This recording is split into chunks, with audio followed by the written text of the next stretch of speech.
Hello and welcome to our first Marg reading. I am Anjana Premchand, Brand Manager at Marg, joining you from Kozhikode, Kerala. The book that we are reading from and discussing today is Badri Narayan, Portrait of the Artist at Storyteller. It is the first book in the Indian Modern series of monographs, conceptualized by Marg as a space to explore the lesser discussed aspects of the Indian modern. It has been co-published by Marg and Pandole Art Gallery. The author of the book, Prema Vishwanathan, is joining us from Bangalore. Prema has reported for leading newspapers from Mumbai, Delhi, and Singapore, and has interviewed several luminaries of the art world. Since relocating to Bangalore in 2018, Prema has revived her passion for the arts. Today, Prema will be presenting paintings and excerpts from the book and will be engaging in a dialogue with Rizio Yohannan, the CEO and publisher of Marg. I welcome both of you, Prema and Rizio. With this, I'd like to hand over to Prema. Hope you enjoy this evening as she reads from an insightful book about an artist who melded the minimalism of his persona with the richness of his symbolism. Over to you, Prema. Like the cave paintings from the childhood of human civilization, the art of the child seems to have been a continuum running through Badri's creative life. From his earliest moorings in folk art, drawing rangolis in his maternal grandmother Nacharama's house, to his evolution as a contemporary artist working in the narrative tradition, he exhibited a childlike devil-may-care attitude towards convention and current trends at once. What marks out Badri's work from that of his contemporaries is the melding of myth, fantasy, and reality. Emotion being the adhesive, holding the different elements together. He drew from the traditions of the West and the East in equal measure, from Henry Matisse, Maurice Denis, William Blake, William Morris, and also from Japanese and Chinese art traditions. The medieval Book of Hours, the Bible, as much as from Japanese and Chinese art traditions, Indian miniatures, the palm leaf manuscripts, the Ajanta frescoes, Sufi myths, Buddhist and Hindu folklore, and the Puranas. It gives me great pleasure today to be amongst all of you to talk about Badri Narayan, an artist whom I've known since the early 80s when I was a journalist in the Times of India. Badri would come in wearing a khadi kurta with a tin of pan masala in his hand and submit his articles and his drawings, illustrations, and share his tribulations sometimes, but also his fantasies, and go away like the simple person he was, but containing multitudes. And that persona has reflected in his art. And I'm very grateful that today that Marg had allowed me the possibility of exploring the life of this genius who has been undervalued and relatively relegated to obscurity. So in 2008, when Marg commissioned me to write this book, I was in Singapore. I was based in Singapore, and I kept coming to back to Bangalore to interview the artist, talk to his friends, talk to his family, and garner as much material as I could to uncover the many layered personality and the many layered artistic over of Badri Narayan. And I hope I have succeeded to some extent in uncovering at least some of the facets which make him a great modern and which makes it fit to be the first in the series of the Indian modern that Rizio has conceptualized. So I'm really thankful to Marg, and it gives me great pleasure to embark on this conversation with Rizio. And over to you, Rizio. Thank you. Thank you, Prema, for joining us today and for that opening, which has served as an intense evocation of Badri for us. Dear friends, welcome to this evening of readings and conversation with Prema Vishwanathan, who has given us this beautiful book, Badri Narayan, Portrait of the Artist, a Storyteller. You saw the cover on the screen. This book is the first in a series of monographs that Marg is planning to bring out in this coming days. The series is called The Indian Modern.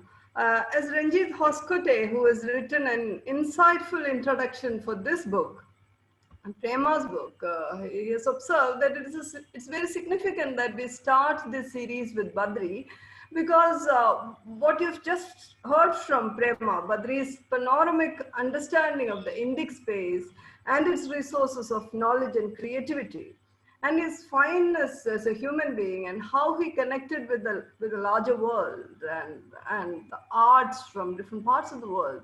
That is what has made him our first artist in the series, The Indian Modern. Badri is arguably one of the least critically discussed of the 20th century Indian artists, and perhaps the most loved and cherished. This presents an irony, but we see that it was a lack of understanding that has separated Badri from the critical reception that he deserves.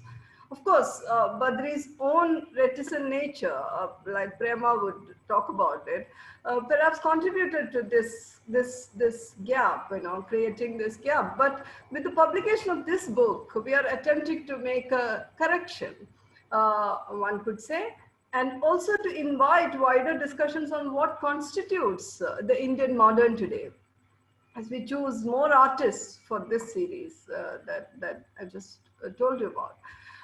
Actually, people have told us that the idea of the modern is outdated and we should engage with the term contemporary now. But this term modern has been fundamental to Marg's conceptualization. Many of you who are among the audience might be familiar with Marg and its history. So we can't really wish this word away. This is a very important term for Marg. And it is critical to its cultural legacy through these 7 decades that it was. This is the 75th year of Marg, and it seems our responsibility to investigate if India and the world at large have exhausted the artistic potential and relevance of modern as a term of reference. One of the ways through which Marg aims to conduct this examination is this series, The Indian Modern, where we discuss artists not through academic or historical documentations removed from the everydayness of their individual beings, but we choose to engage with their very sensitive lives and works as storytellers, teachers, idealists, and reformers, not just artists working in isolation.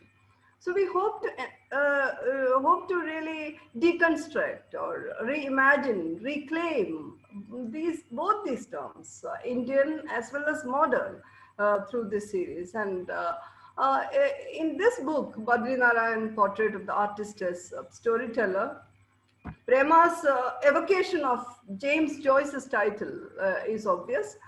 But the magic of Badri that she draws our attention to is his storyteller's attitude that makes him a distinctive modern. In the book, she compares him with the storyteller of the 1001 Nights.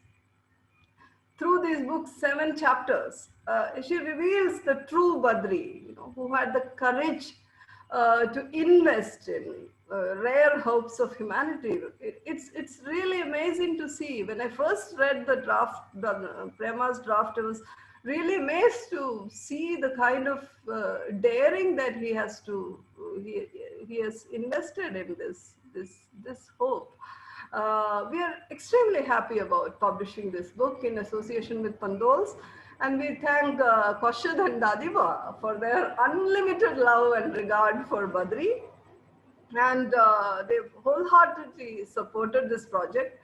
I thank our own board that believed in this project and the team that tirelessly worked on this book. I would like to name my colleagues who have really been working on this: Rivka, Shubro, Savita, Mrinalini, and especially Chetan More, who designed this book and who is also the invisible IT backbone of all of MARG webinars. I thank Ranjit, who did the introduction, our marketing team, especially Anjana and Mary, who have really burned their midnight oil to disseminate information about this program. As you can see, this is not just a publishing project for us, for any of us. Prema or any of us at MARG, this is, or even Dadiba and Kaushad, this is a labor of love. And we hope you will get a copy of this book. It's very affordable.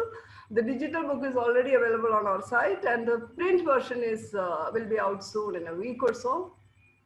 So with that, I thank everybody who's been part of this and also this audience today. With that, let us return to Prema. I would, before she gets into her reading, the rest of the readings, I would like to begin with one question to her. Prema, it's very fascinating that this short paragraph that you read out now, there is the world of Badri, which is condensed in it as though it's a kind of Zen story. You know, it's very intense expression that you gave us now. As I said, I remember first going through your draft and feeling amazed and wondering why this artist and the relevance of his practice for our times, why it has not been properly appreciated. So I was really wondering about this, and hopefully your book will bring these to light. With all the influences that you mentioned in that paragraph you read out, and also his exquisite hand, his craft, Badri chose to use an artistic idiom which is often dismissed as naive. So this is also one of the reasons why perhaps he did not receive the kind of critical reception that he deserved. Do you have some thoughts to begin with about why Badri made this choice, this kind of an artistic idiom? Over to you, Prema. That's a very interesting question, Rizio.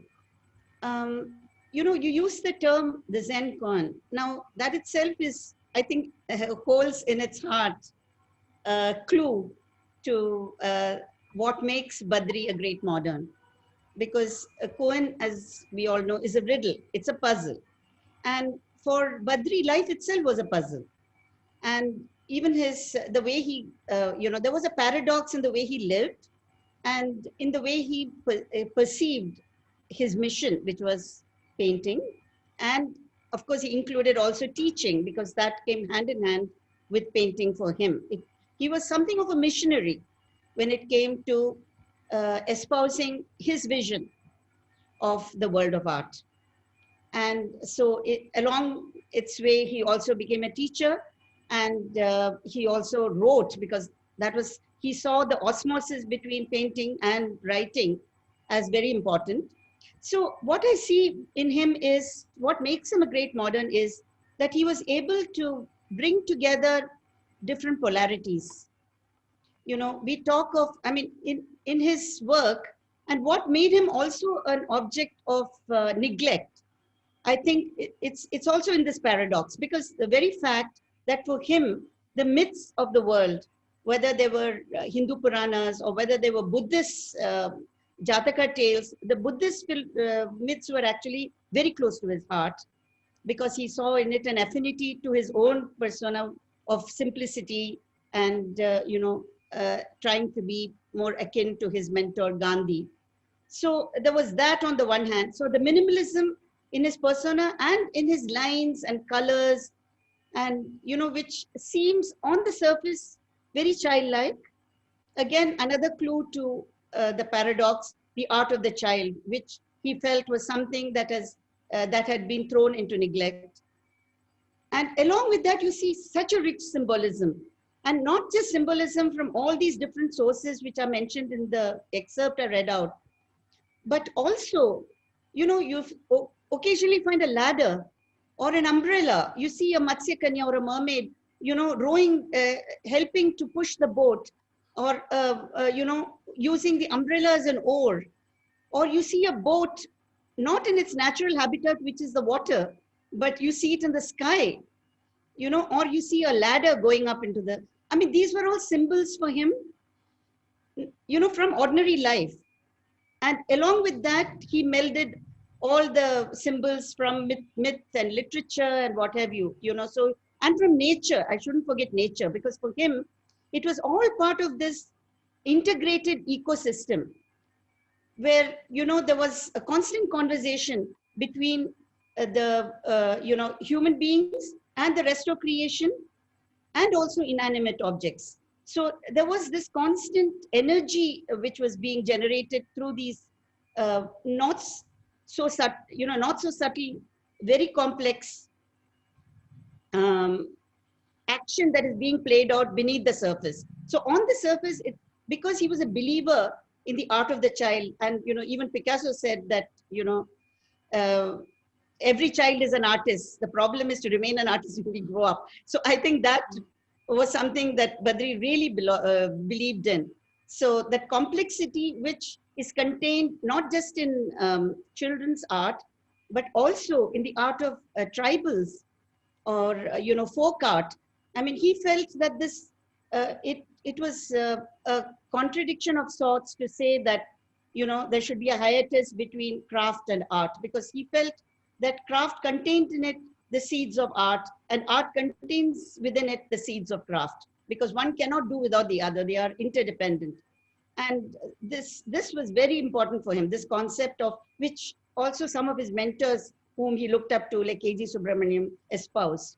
So this, I think, was a great contribution he made, to sort of bring to the fore less popular concepts of aesthetics, like giving primacy to craft, giving primacy to the role of child art, giving primacy to pantheistic symbols, mythical symbols.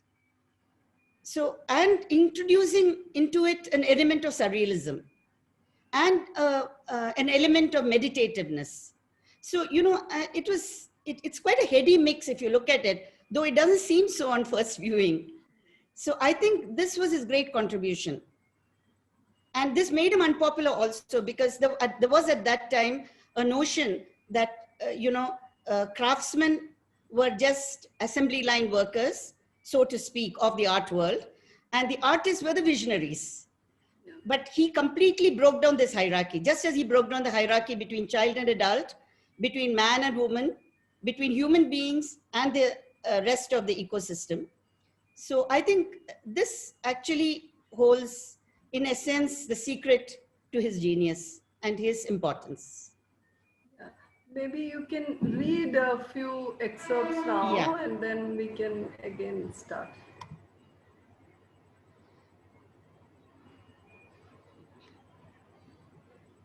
The philosophical and aesthetic compulsions driving the arts and craft movement, the dismantling of class hierarchies, and the blurring of the line between art and craft struck a chord in the young Badri and helped him forge a visual vocabulary of his own, distinct from that of his confreres.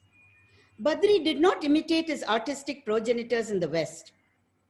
He had the native intelligence to tell his story and transmuting these influences to serve his purpose, one that was grounded in the Indian artistic and philosophical heritage, but also at home in contemporary reality. He considered it hugely important to conserve the intuitive artistic expression in children as a fountainhead for the flowering of Indian art and craft, believing that modern day life with its pressure cooker pace could result in the erosion of the child's intuitive insight. He devoted 16 years of his life trying to keep the child artist's imagination alive.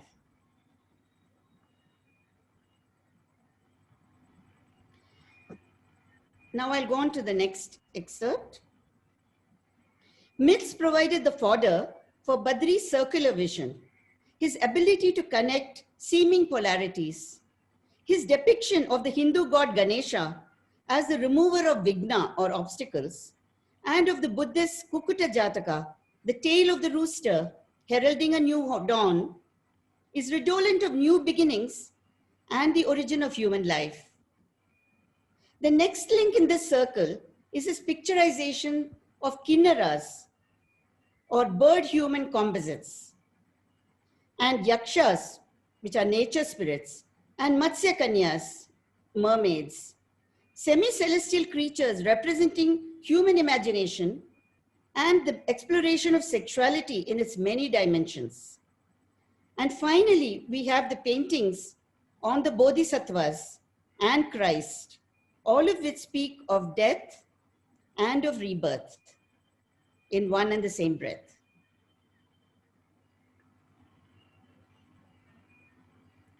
True to the egalitarian spirit of the poem by Sri Aurobindo, Badri projected Savitri. Here I'm talking of the myth of Savitri and Satyavan, the princess who marries a woodcutter who has only a lease of life of 1 year. Again, you know, a courageous, a bold foray into life, which Badri identified with very strongly. True to the egalitarian spirit of the poem by Sri Aurobindo, Badri projected Savitri not as a meek follower of her husband into the jaws of death, but as a strong-willed, intellectually alive woman who will take on the world and even the god of death to win back the object of her love. What he projects is a reversal of the traditional role of the woman in the Indian marriage. In one of the frames, in fact, the one that is shown here, Badri shows Savitri holding up her head in defiance against the imposing Yama, the god of death, while Satyavan is seen in a submissive stance with eyes shut and head tilted to one side. In the painting titled Reunion of Satyavan and Savitri, the couple's passion and joy are communicated through the golden leaves dancing in gay abandon, contrasting with the stillness of the spectators, their faces frozen in a mesmeric gaze.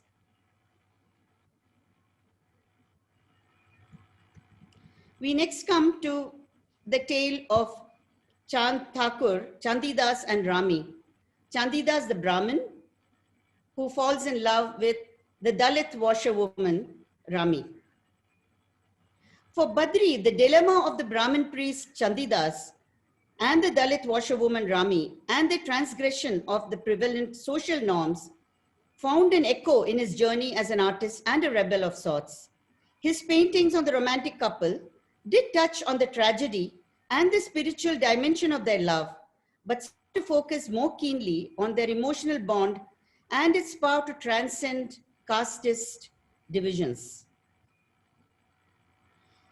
As you can see in this, painting that is on the screen, the artist articulated his intention in a remarkably understated manner through the use of his trademark symbolism.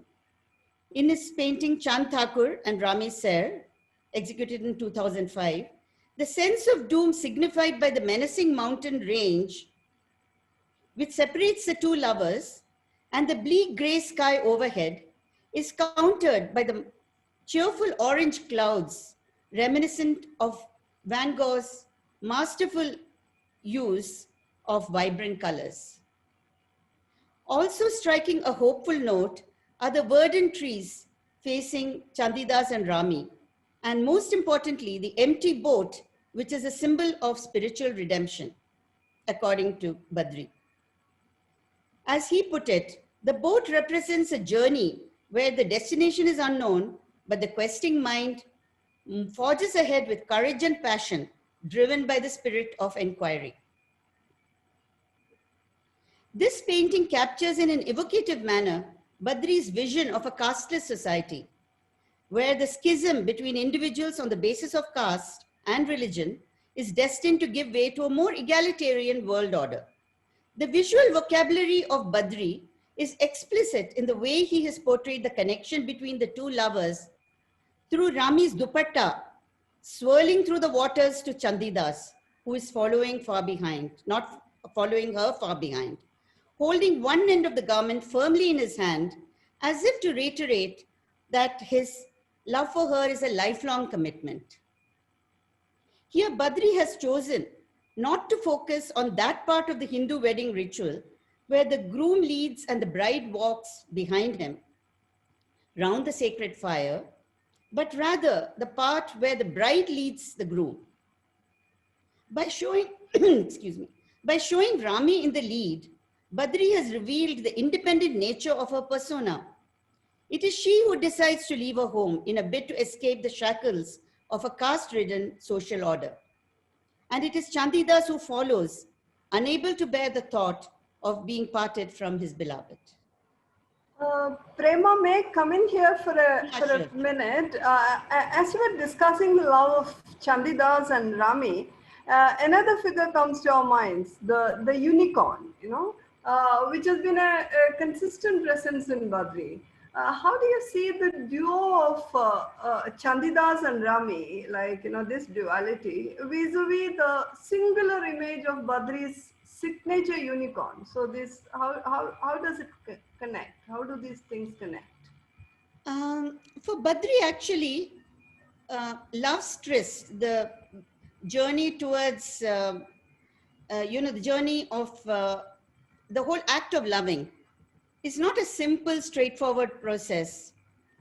It's a turbulent journey for Badri.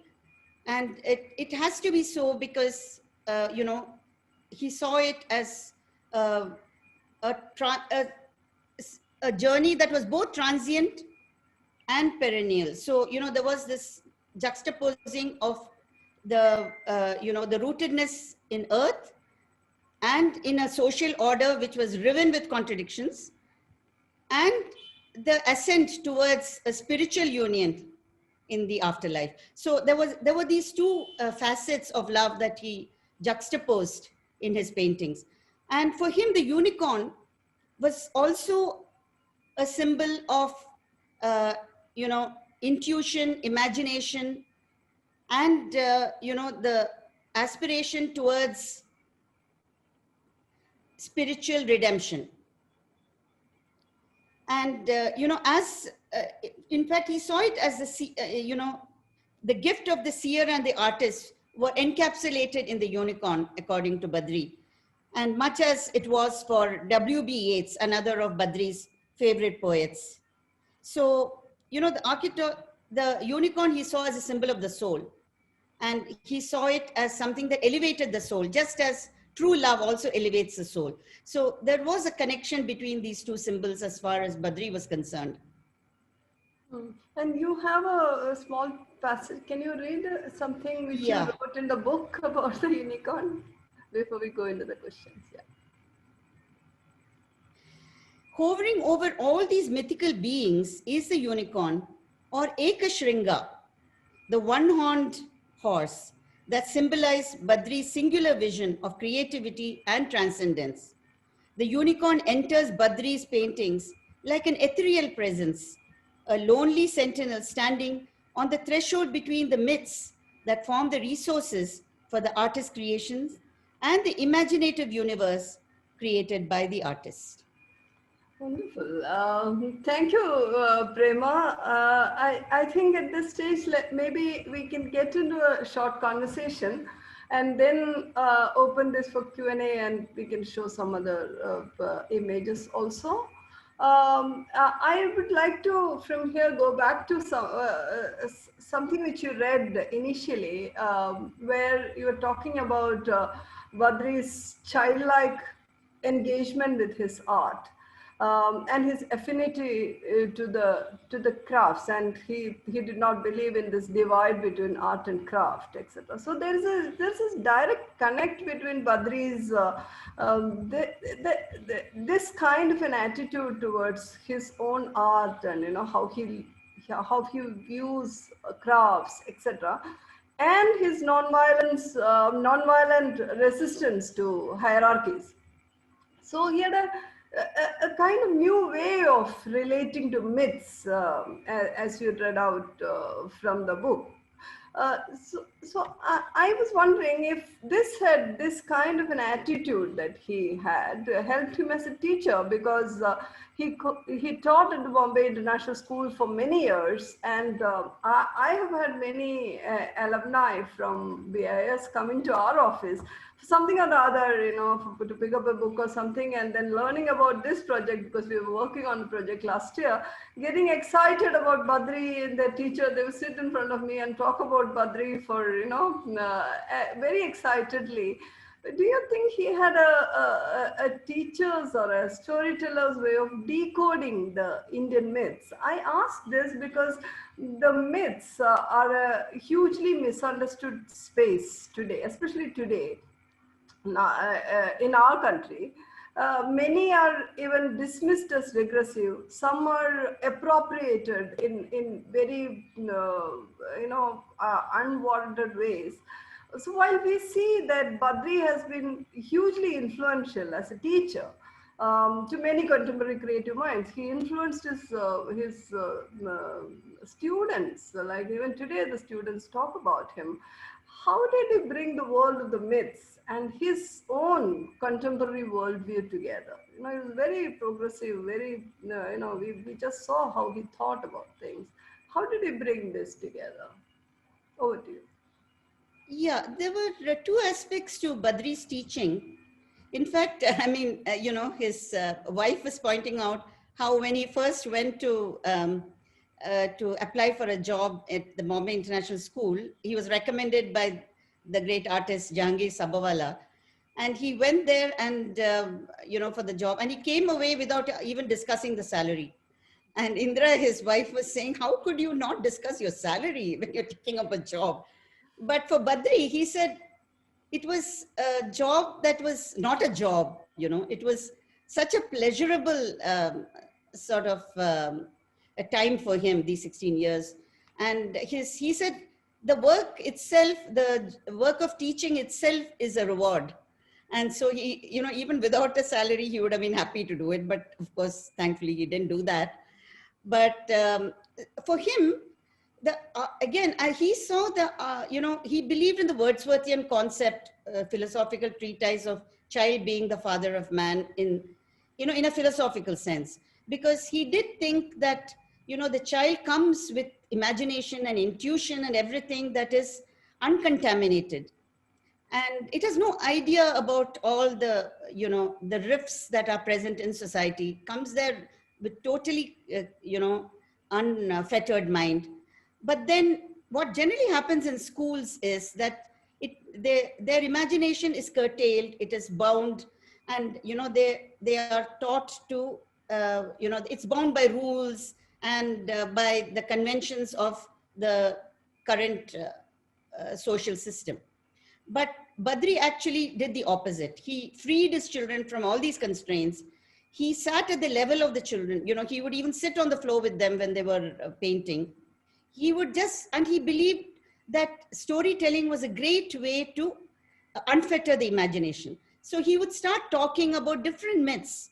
I mean, they from different religions, from different literatures, and he would, relate the story. And then he would ask them to paint whatever they pleased. And he just didn't, at that stage, he didn't guide them at all. He just said, paint whatever. And it's very intriguing the way each child paints a different aspect of the story that he has just related. I mean, it could be the story of a princess and a castle and, but each one would pick up a different concept and, present that. And his attitude was never to deride the child's craft or art. It was, he would always find something good in each work of art that the child produced, but he would give suggestions of how to embellish it. So that was the way. And, he really, he told me that he really believed in the Sufi principle of the relationship between the teacher and the taught was to him the relationship between a murshid and murid. Murshid being the teacher, the spiritual guide, and murid being the the disciple who turns to the spiritual teacher.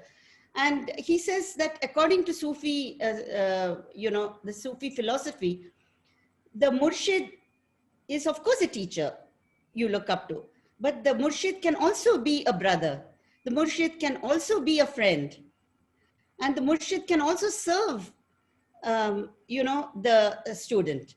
So, he saw the role as a very complex one and very non-hierarchical. And this was completely contradictory to the kind of teaching that was prevalent at that time. And which is why he became a hot favorite with all the students, because they loved him. I mean, they used to look forward to his classes. In fact, some of the students told me that with every other class, they were happy when they got a holiday. But if Badri didn't turn up one day, they were very sad. So, and one of his students, in fact, I mean, I must say this, he used to have these, he used to talk about all these lesser known celestial beings who used to be relegated to lower down in the hierarchy, like the Matsya Kanyas and the tree goddesses and gods, and, the angels, or the yakshas. And, they were all sort of generally relegated to the lower rungs of the Puranic mythology. But he actually elevated them to pride of place. And he used to talk about them to his students. So much so that Riyad Wadia, the filmmaker who died very young, but he himself confessed that he was very influenced by Badri. And the myth of the Matsya Kanya was something that really struck a chord in him when he did a documentary called A Mermaid Called Aida, which dissected the plight of transsexuals at the transgender community in Indian society. And this, for Badri, was a great, great matter of pride. When I spoke to him, of course, he lamented the fact that Riyad passed away so early. But for him, it was a triumph of his teaching method, because Riyad took away from it, from this myth, something that was relevant to his own, what he wanted to portray on the screen, and which was a very contemporary reality. So, I mean, this is what I think encapsulate the modernness of Badri's vision, that he could strike a chord in someone and make them transmute a myth that was, formulated centuries ago, and, superimpose it on their own situation. I think that was what, just as he did with, in the case of all the other myths that he was preoccupied with when, doing his paintings.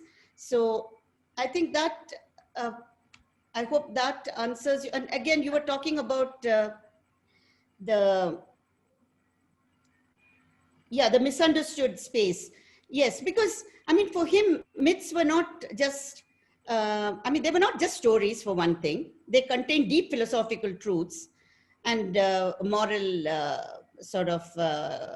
concepts. But on the other hand, they were also not theistic in the fullest sense. They were not so one-dimensional beings, which, which is very antithetical to the concept of myth that, prevails today in society. For him, it was, they were just unfettered beings whom you could interpret according, even, somebody like Ganesha. What attracted him to Ganesha was the fact that there was an animistic contour to Ganesha. And for him, the dialogue between human beings and,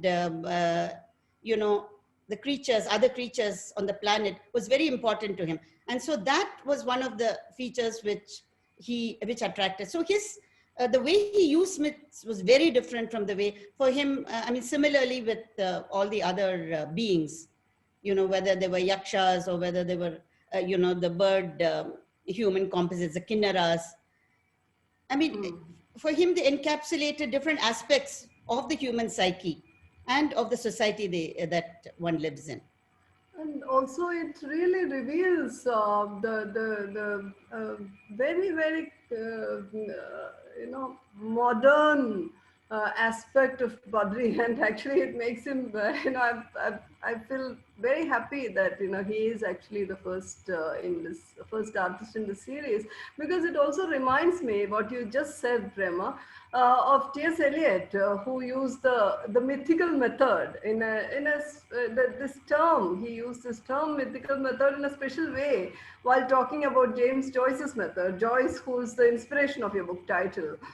He said the mythical method is a step toward making the modern world possible, by which he meant that it was a way of finding a connect between antiquity and the contemporary, and of bringing a shape and meaning to the panorama of anarchy and feudality, especially in times like ours. So we're trying for a way to negotiate this. How do you navigate this space that we are in? So Eliot used this term like this. So it's wonderful what you're saying this, and also it puts him right in the middle of the contemporary, especially the way you've connected the kind of beings who are in between, the Matsakanyas and the Kinnaras, and people who are in between, who are neither there nor there, and who directly connect to the world of the trans people and their struggles and triumphs. So it's amazing, this revelation that you're making through this book. Now let's move to Badri's personal life, because you talked about like what kind of person he is, and he's positioning himself within personal relationships. He talked about his wife Indra and how she responded to his response, or how he went to BIS and took this job and all that. So we find that his resistance to conventions, as we see now, and especially the understanding of gender roles. We saw how Rami was leading Chandidas and that exquisite painting. It has pervaded his life and art alike. This attitude. How do you comment on this, and how do you see the other series? There's another series which you talked about, Satyavan Savitri. Is there a personal parallel there? How do you see the personal in Badri within his relationships, and how it translates into his works like Satyavan Savitri series? Over to you. Absolutely, Rizio. Because I mean, for him, actually his artistic vision was very subversive, though it doesn't seem so when you actually look at it, like he's using myths, and it seems like, he's a very traditional artist because he's using all these. But actually he was a very subversive artist, because the myths, and, he used as, Foy Nissan, his friend, and, the late, great Bombay photographer, always said, he used past as a language. Not as a tenet, immutable tenet. No, he used it as a language, as a visual language to express the modern vision. So it's, and people didn't understand that in his time. And I think that's why he was not given the importance that he was. But in his own life, what happened was that he grew up in very penurious circumstances, but he was a rebel. But, he didn't have a very good relationship with his father, who was a patriarch in the fullest sense of the word. And Badri rebelled against any form of patriarchy. So patriarch and a Philistine to boot. So whereas his grandmother and his mother, who died when he was just 13, they reveled in his artistic genius. And they actually, they helped it to flourish. They encouraged him. His mother would take him to the theater. That's how his love for cinema developed. And cinema also played a part, gave an input into his art. And what happened was that women became a very powerful force in his life, and he admitted that. And so for him, there was really no conflict. And so when he made his life choice of marriage also, he married somebody who was, seems on the surface antithetical to him, because he had only, he didn't even go to college. He was completely self-taught, very erudite, very well-read, but completely self-taught. He was penurious, at the time when he got married, he had nothing to, as he himself said, I had nothing to bring to the table. So he didn't have a job, and he was, going to make a livelihood from painting, which in those days was not a very lucrative profession. He was somebody who was nonchalant in his attitude to money. He didn't care. He was very non-materialistic, and that's what attracted him to, Gandhi and Buddha and so on. I mean, he saw them, and Christ. He saw them as, symbols of abnegation and non-materialistic life. So for him, but whereas in her case, she came from a much more affluent background. She was a niece of Hebbar, and, who actually introduced them. And so she was used to a fairly well-cushioned life. She was a graduate. She had a degree in philosophy from Wilson College in Bombay. She was already an accomplished singer. She was an AR artist at the time when she met him. So, I mean, and she had several proposals which she rejected. She was very beautiful, and she rejected all these proposals. And when I asked her why she chose Badri, she says, it was a leap of faith. It was just, I felt I could trust him, and there was something romantic about him which really attracted me. And he would woo her with flowers and poetry. And, it's something that she completely got bowled over by. And even today, I mean, when you talk to her, he's gone. I mean, he died in 2013, but she still remembers, she was recalling with such joy the time when he wooed her and brought her flowers and, read out his poetry to her. But on the other hand, she was also a very pragmatic woman. She was willing to move into a one-room apartment in Chembur, in the suburb of Chembur. And she was willing to, traverse a hard path. So, I mean, in that sense, both were similar. Like, he was willing to traverse a hard path for his artistic vocation, to achieve his artistic vision. And she was willing to pursue the hard path in order to support his vision as an artist. So although there was a dichotomy, I mean, she was very vociferous, very articulate, and she told, she always tells it as it is, no holds barred. And he is, I would say, even slightly passive aggressive. He would never articulate when he had a difference of opinion. He was so, there was that side to him. And so he would internalize whatever he felt, and he wouldn't, but he did tell me that she was the yin to his yang, so she provided a kind of energy which buoyed him. So, it was a very interesting parallel, and she was definitely the person who exhibited more leadership in their relationship. So that is what reflects also in his, in all his paintings, where you see, in a lot of them, it's a woman who is foregrounded. And even the two myths, big myths on which he did a series, they both foreground women, because they are the active elements in both these stories. And they had a lot, I mean, they had to face a lot. And they were the ones who took the initiative. So for him, I think there was a lot of parallel between, what he represented in his paintings on canvas or in watercolors, on paper, on mosaic or whatever, and what he lived out in his own life. That's interesting. On the one hand, he accepts the practicalities of the relationship, but Badri's ideal of love seems to be a transcendental one. Like as you see in Rami and Chandida's that series of paintings. So there that visual which you showed us, he's a poet like Chandidas, and the way he has visualized his love. And that reminds me of another ideal and a poem which Badri wrote on Gandhi. You also refer to Gandhi. Could you tell us a little more about how Gandhi influenced him? It seems there is a connection like what he had with Jesus Christ or Ganesha or Bodhisattva.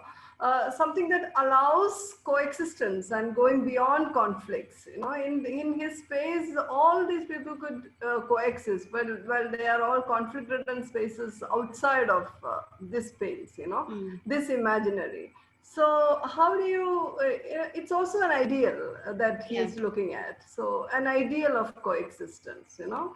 So could you respond to this, Gandhi and this ideal of coexistence? Gandhi had a big influence on his life. In fact, this painting by him of Gandhi, I mean, I first wondered why he showed, why he did two, faces of Gandhi in this. But, I was thinking about it, and I think there's a reason. One is Gandhi as Gandhi, and the other is Gandhi as a father figure for him.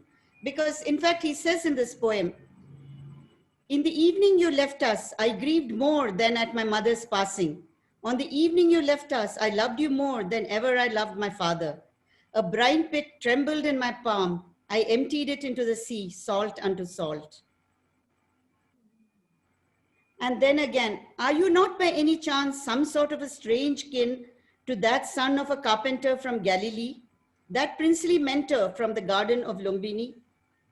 So on the one hand, he saw him as a very personal mentor because he didn't have that relationship with his father. So he really missed that. And he clutched Gandhi as his, as his father figure. So, and he modeled his life on him. So that was one thing. And that helped him actually to, sort of rise above a lot of difficulties he faced in life. And because he had this figure of this inspiring figure. And on the other hand, he also saw parallels with other icons whom he venerated, being Jesus and Buddha and so on. So he saw him as a figure of compassion, which was also what Buddha and Christ represented for him. And it was, so he didn't do too many paintings of Gandhi. I think probably the fact that he was a father figure may have inhibited him. I really don't know why he didn't do too many paintings of Gandhi. But this is one of the few that he has done. Of course, he did some abstracts, in the Truth is God Pavilion, which Charles Correa had seen. But that was not, he never showed Gandhi, in a figurative way. It was more abstract.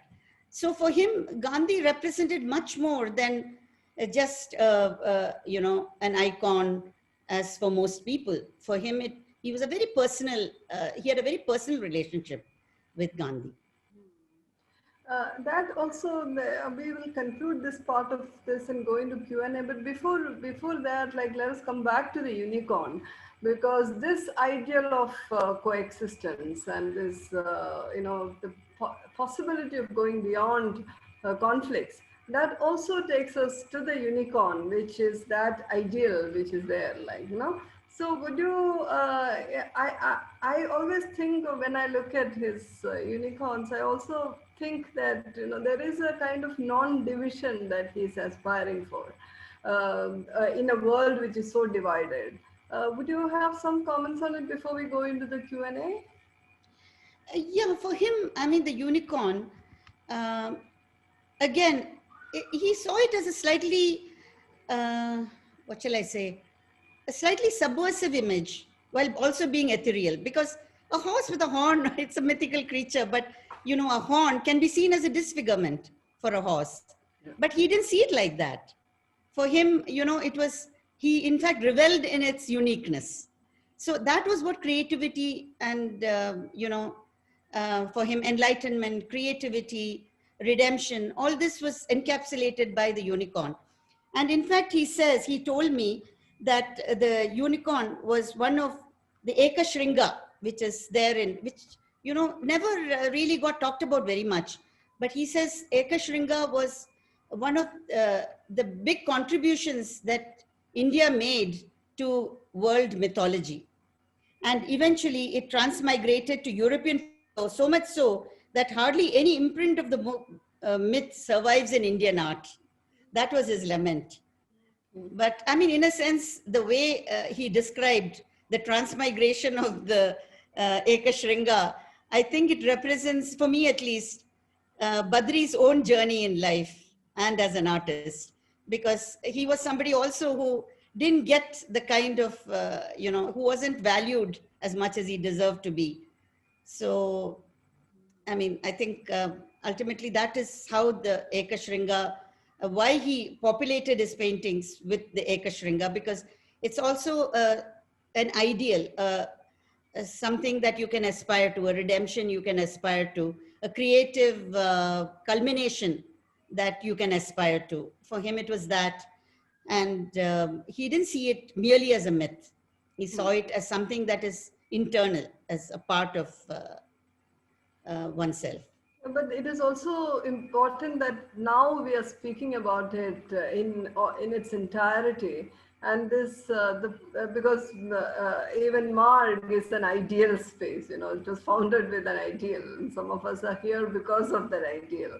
So it is not perhaps possible for us to dismiss idealism at all. You know, because we are here because of idealism.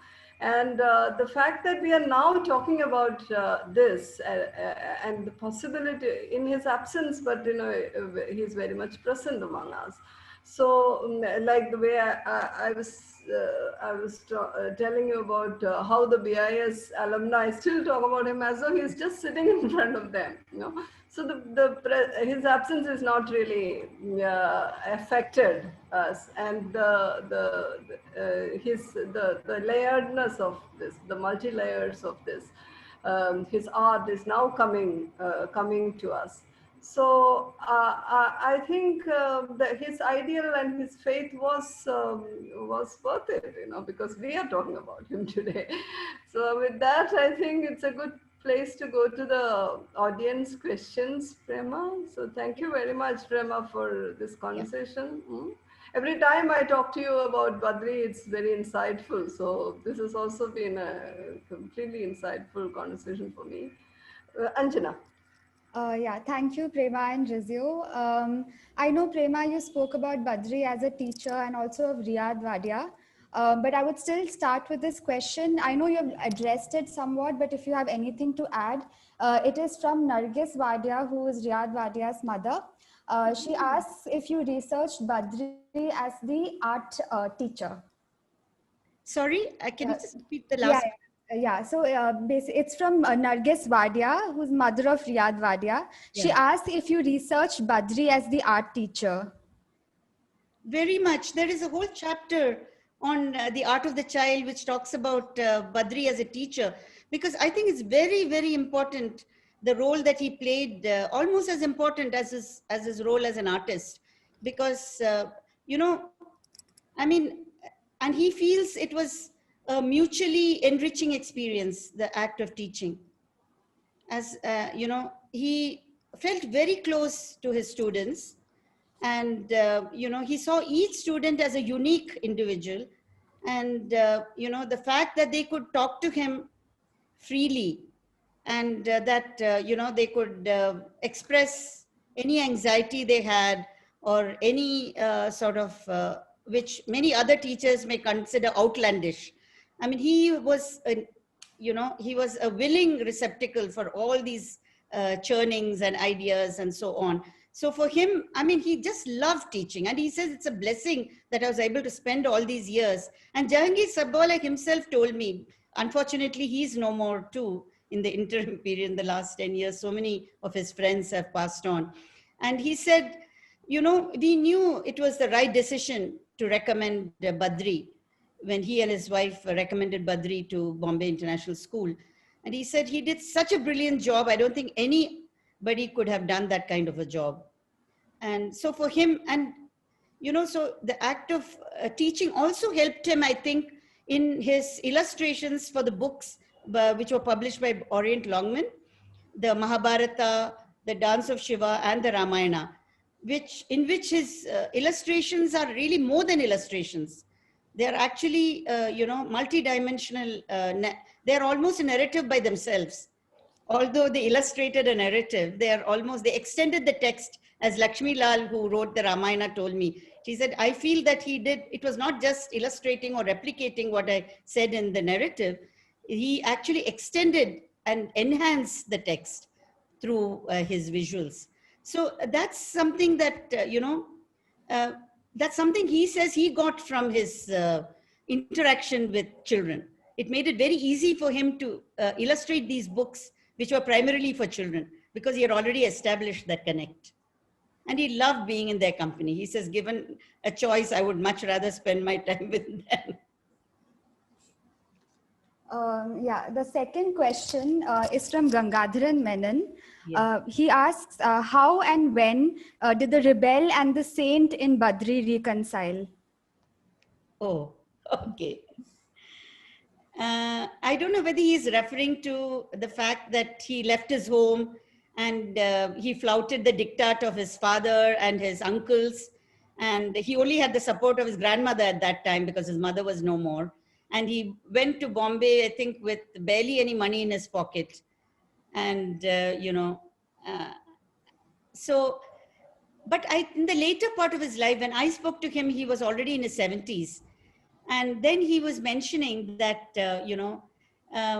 he realized through his study of Freud and his study of Jung and so on, and also his own experience in life, he realized that his father's attitude towards him, the paternalism and the rigid, conventional attitude of his father was not something that, he could be entirely blamed for.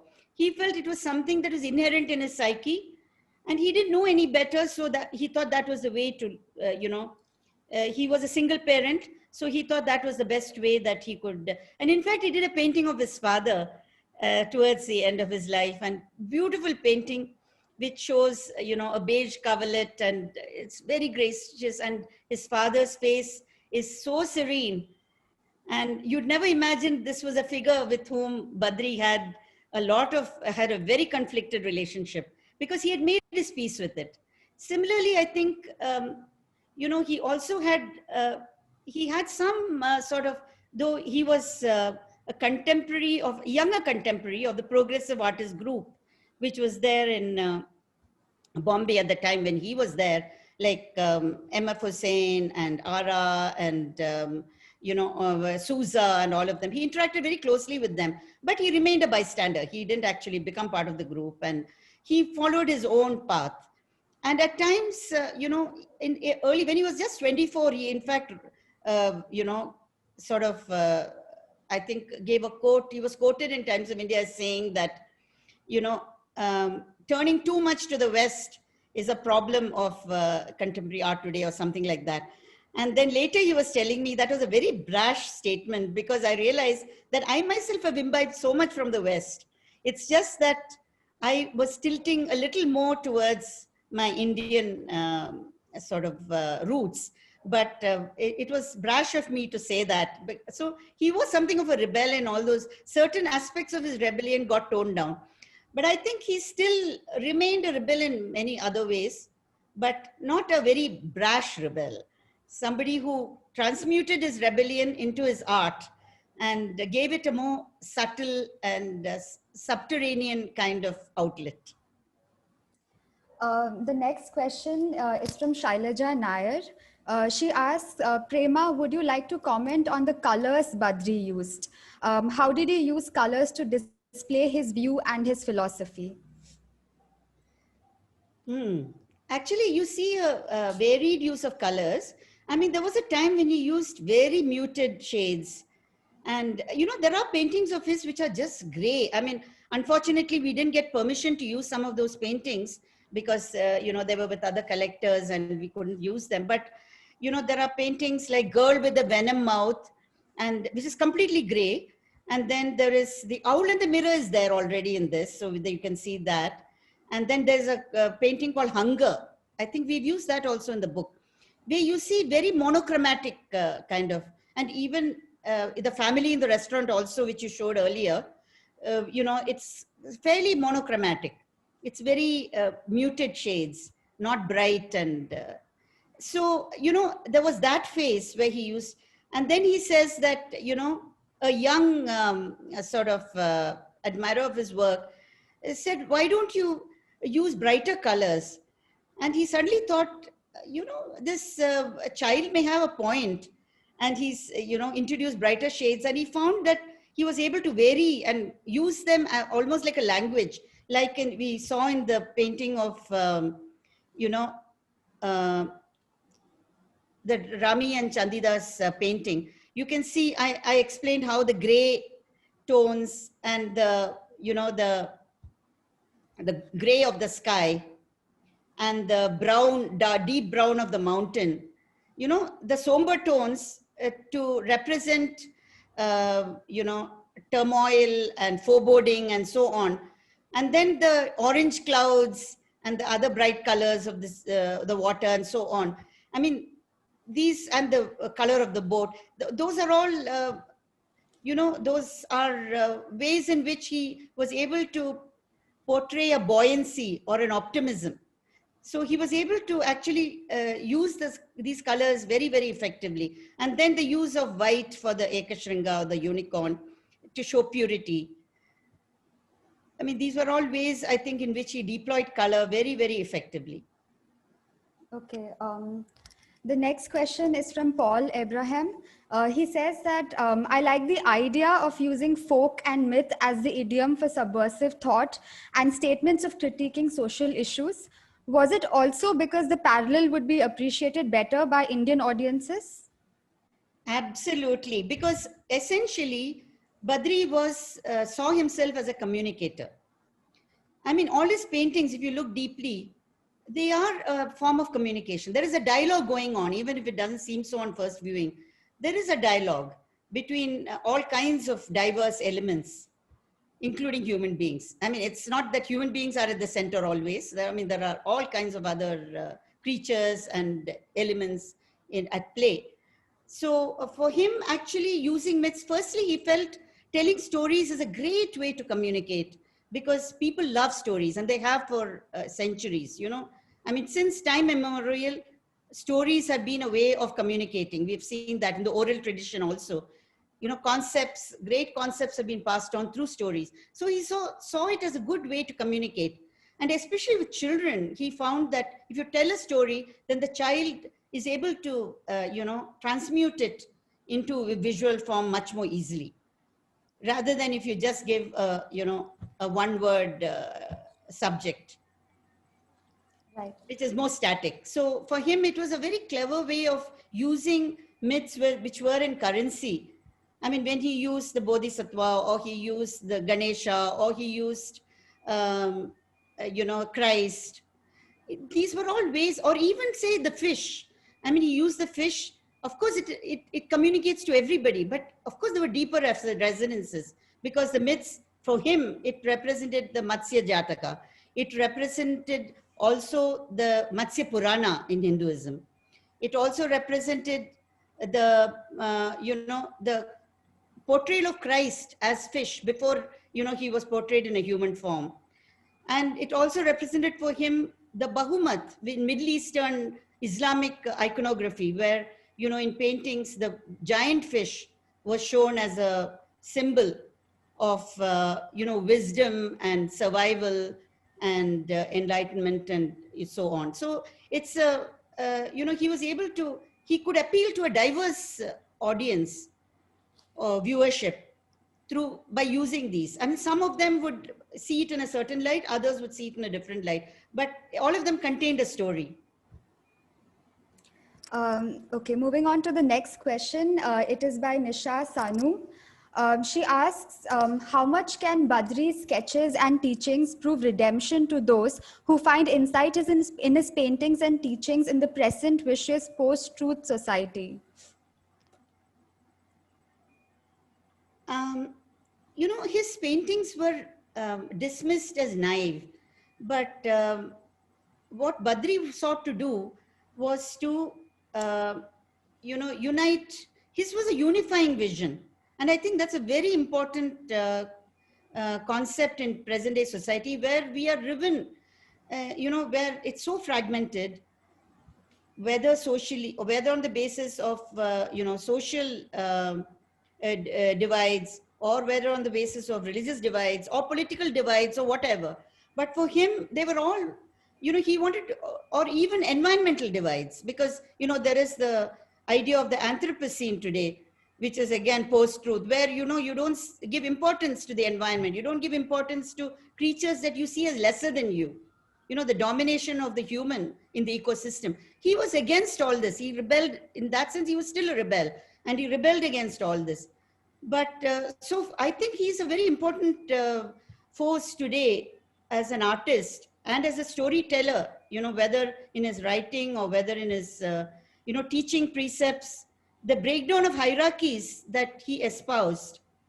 I think that's so important today. We need to break down hierarchies. And I think that's the only way, in his vision of gender equality, in fact.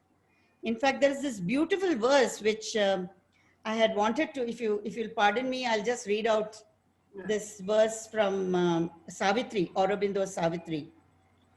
You know, but he with a new wonder in his heart and a new flame of worship in his eyes.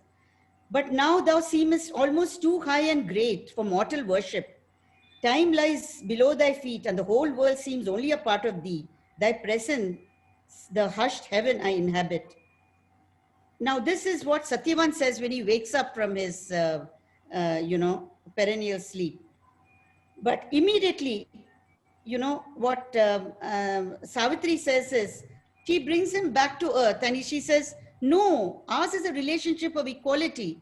We are both on the same plane. I don't want you to worship me. I want you to be my equal. And I think this holds, and this actually inspired Badri in the way he portrayed the Savitri Satyavan legend. So I think these, you know, what he's saying holds great lessons for us, because today, I mean, in our society, we worship the mother goddess, we worship the female deities, and we claim to worship the mother and so on. But actually in real life, you know, the gender divide is so vicious that we don't give women the equal status that, you know, they have a right to. So I think in so many different ways, or in the hierarchy between child and adult, in so many, or the caste divide, or the religious divide.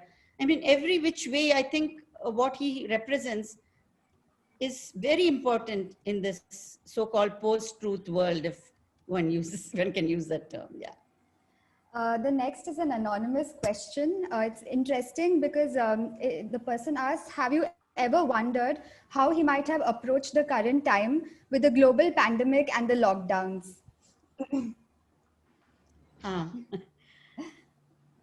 How he would have approached in terms of how he would... creatively, perhaps. Creatively. Or maybe no, teach. Actually, I mean, I must confess, I haven't really given that much thought, because, but I'm sure he would have found a creative way to, because, you know, I mean, he had a way of, you know, very in his own guerrilla-like way, you know, he would bring a little input into his painting, which would, you know, if you excavate it enough, you'll find some relevance to the present day. So I'm sure he would have found some way of, you know, presenting the current crisis in his own way, you know. I mean, I have no doubt about that, because he has done that with a lot of other issues that the world faced during his own life. All right, I'll club the next two questions. The first is, did Badri have any formal art training? The second question is, did he make a lasting influence on contemporary Indian art? No, he had no art training at all. He was completely self-taught. Yeah. But he read voraciously, and he, you know, his first acquaintance with art was in his grandfather's library. Ironically, though his grandfather never wanted him to be an artist, but in his grandfather's library, he saw volumes of Cézanne's paintings. And he was absolutely besotted when he saw that. And, you know, he just loved it. And that was the way he was initiated. I mean, he didn't even have the money for, about going to art school. He didn't have the money to even buy canvas. So what he would do was he would use a piece of khadi and stiffen it with gum to make it like canvas and then paint on it. You know, he was telling me this is the way he managed initially. So there was no way that he could, and then he went to Bombay and then he wanted to read up on art. But, you know, Bombay University Library only allowed graduates or those who were studying there to access the library. But somehow he managed to charm the librarian and he got access to the library and he started reading. And so it's amazing. He was completely self-taught.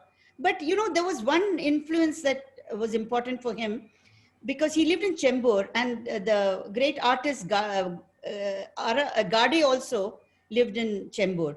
So he would spend the weekends there, where Hussein would join, and where, you know, all the progressive artists would be there, Souza and Ara and all of them, and Raza, all of them would be there.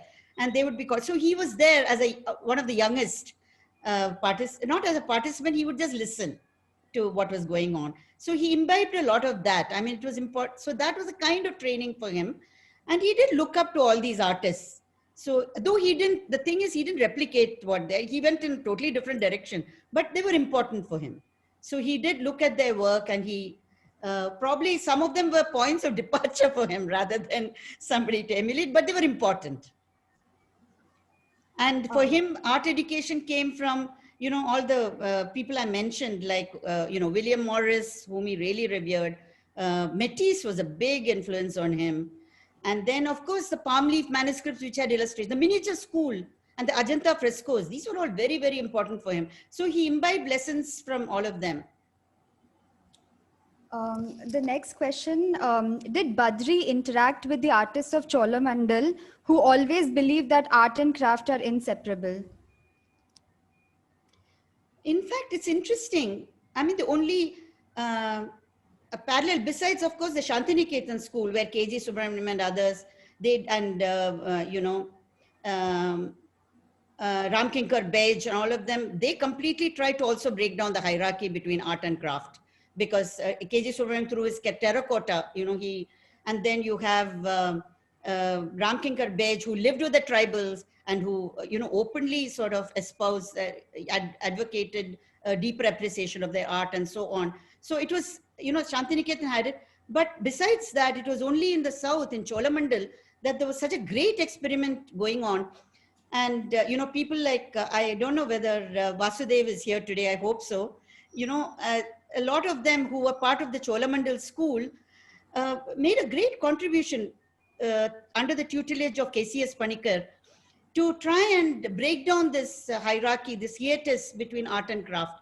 So it was a very important movement. Unfortunately, I mean, it's a very sad thing that what was happening in the south, the churning that was happening in the south, never really permeated the north, you know. So there was this north-south divide also.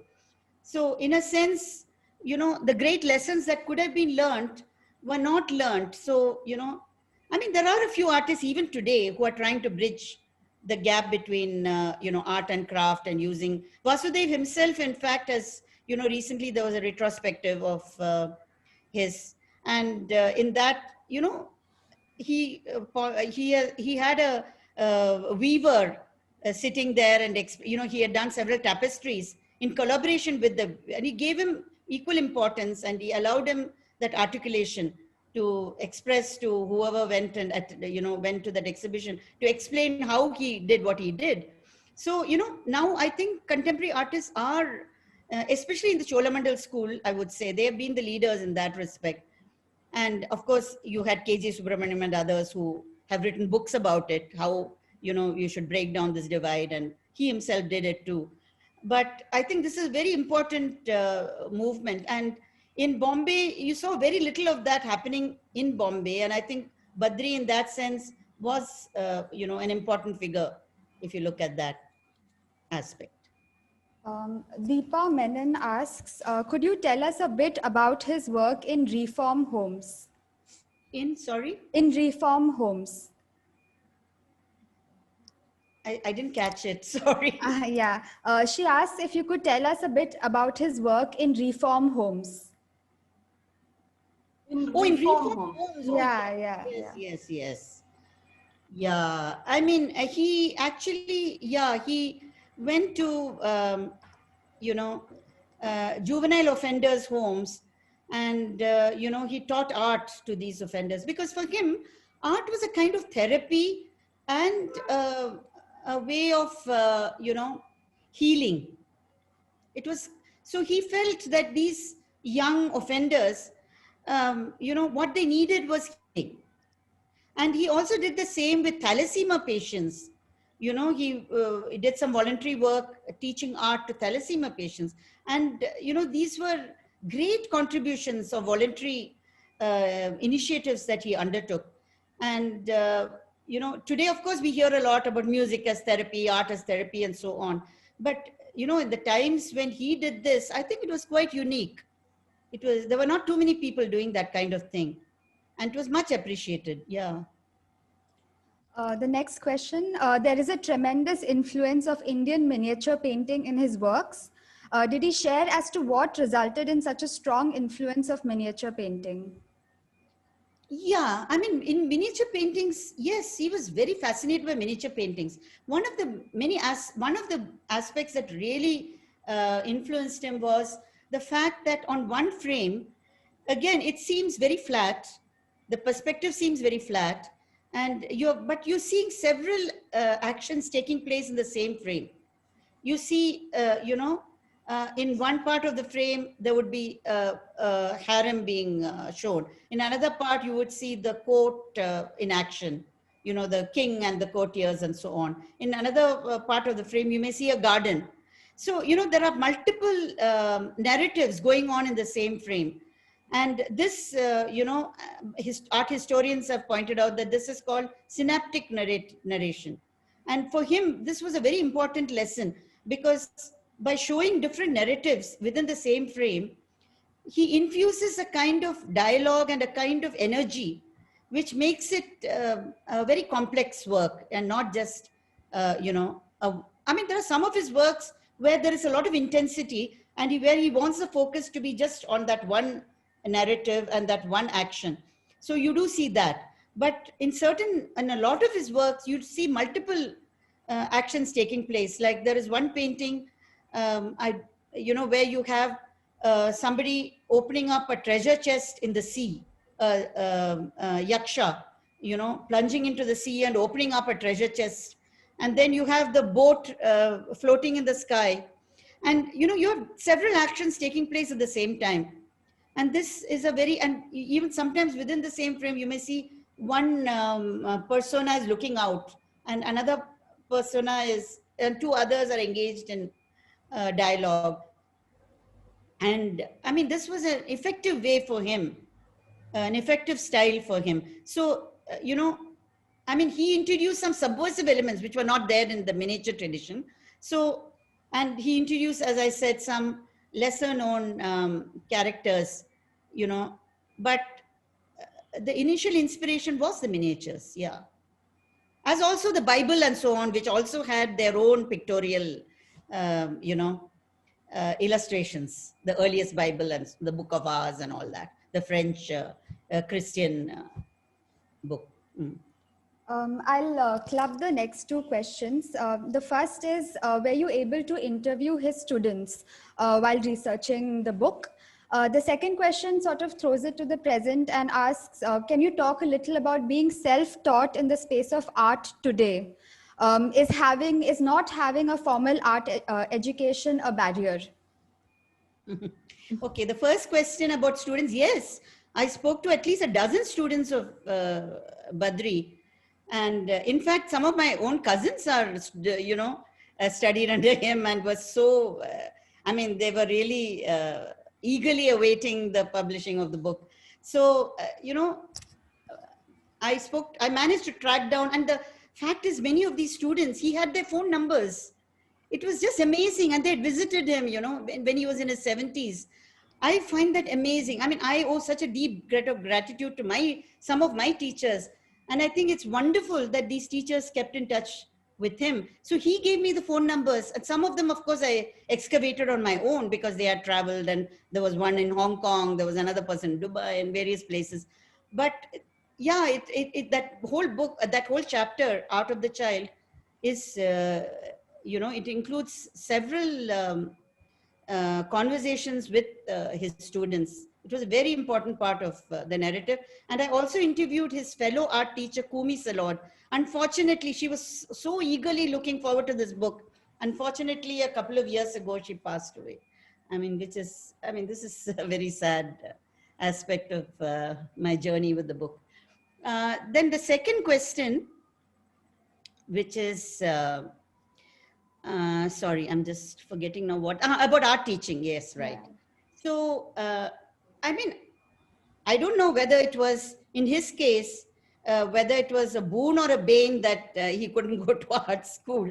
But, you know, because sometimes art schools can be straitjacketed. I mean, the right school can really help you. And I think there's no doubt about that.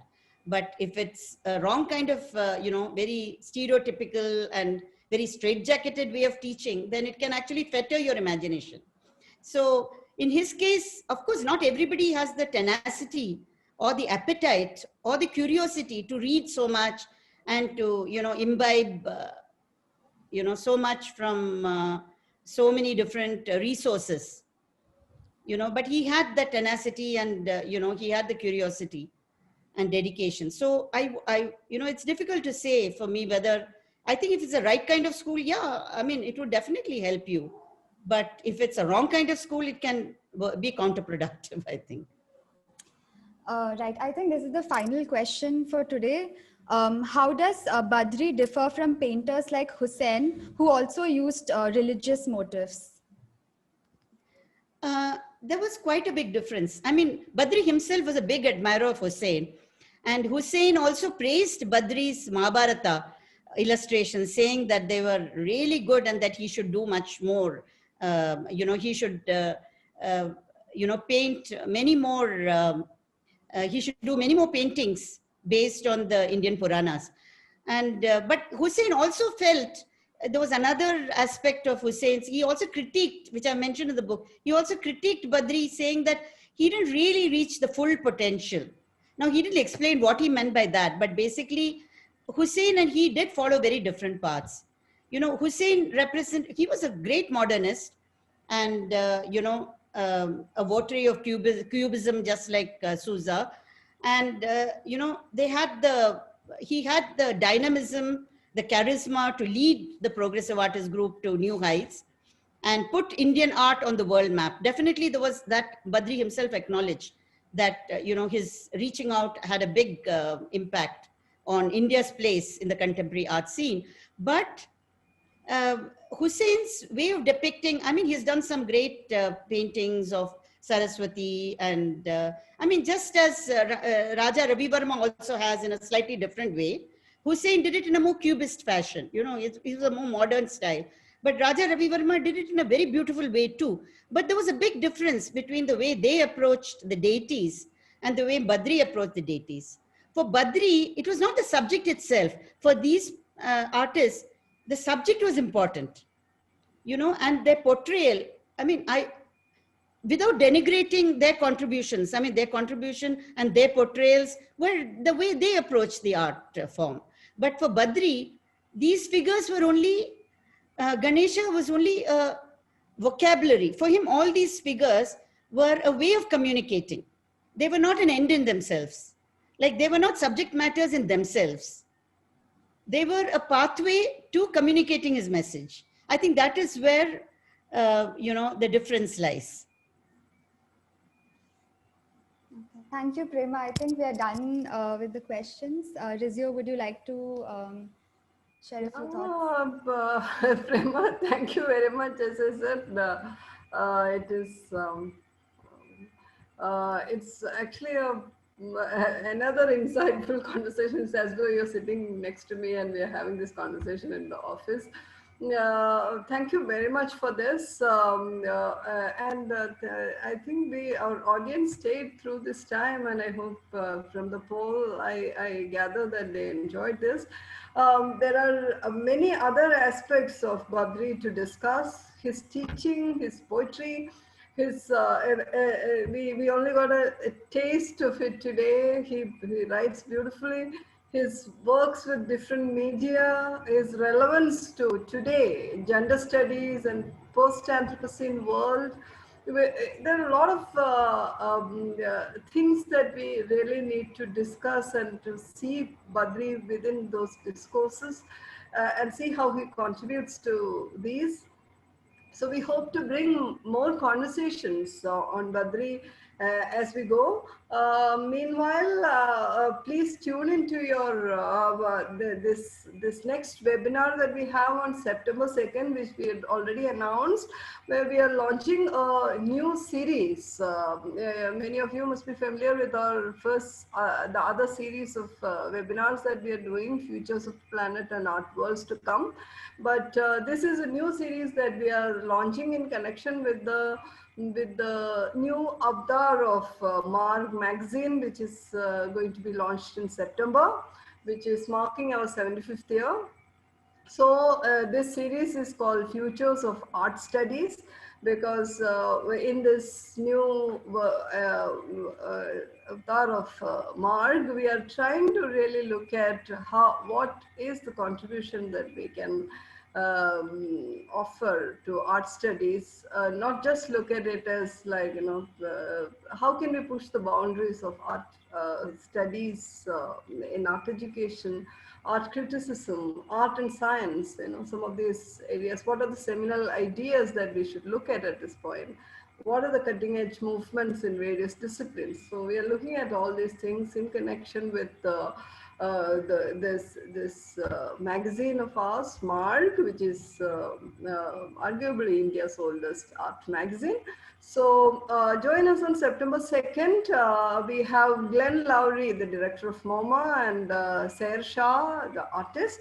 They are discussing histories, practices, and futures of contemporary art. This is the first conversation in that series called Futures of Art Studies. I hope you will stay with us and be part of all the conversations that Marg is doing at this time. And I must also remind you at this point to subscribe to Marg. The September issue is our much awaited issue. So, and as I always tell people, it costs less than 2 cappuccinos for the whole year of Marg. So don't miss it.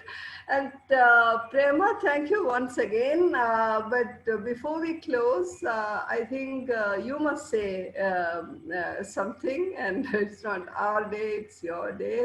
And thank you for making our evening so insightful. Prema, over to you to conclude. Thank you, Rizio. I'm really grateful to today's audience for having stayed with us and for asking such perceptive questions. Yeah. I mean, they in fact made me think even deeper about Badri's contribution and his art. And I also must thank, this is a good opportunity for me to thank the Marg team who have helped to put together such a beautiful book, including the design team, the editorial team, and also Dadiba and Khorshid for, so patiently going through all the slides and, choosing the right ones for us. And to Ranjit for writing such a beautiful introduction. I've known Ranjit, since the 80s. So it's a great, it's a matter of, it's very moving for me that he has written this introduction, because I've known him for such a long time. And more than anything, to Badri and his family. I feel really sad that Badri is not here to share in this, celebration of his work. I wish he were there, but his family have stood by me and have been so patient and have given me so many insights, as also his friends. A big thank you to everybody. Okay, so Anjana? Yeah, before this, I just want to say that a couple of you asked about the book being released in print. So that's happening soon. We'll be posting updates on our social media platforms and on our website. This session was live streamed on Facebook, so you can watch it there. The video recording will also be uploaded on YouTube. So that's our channel is called the Marg Foundation, so do check it out. Also do follow us on social media, and thank you again, all of you, for joining us and being a part of this reading. Hope you have a nice evening. With that, I think we can close the session. Yeah. Thank you, Anjana, and thank you, Prema, and thank you, audience. Hope to see all of you very soon. Yeah. Good night. Good night.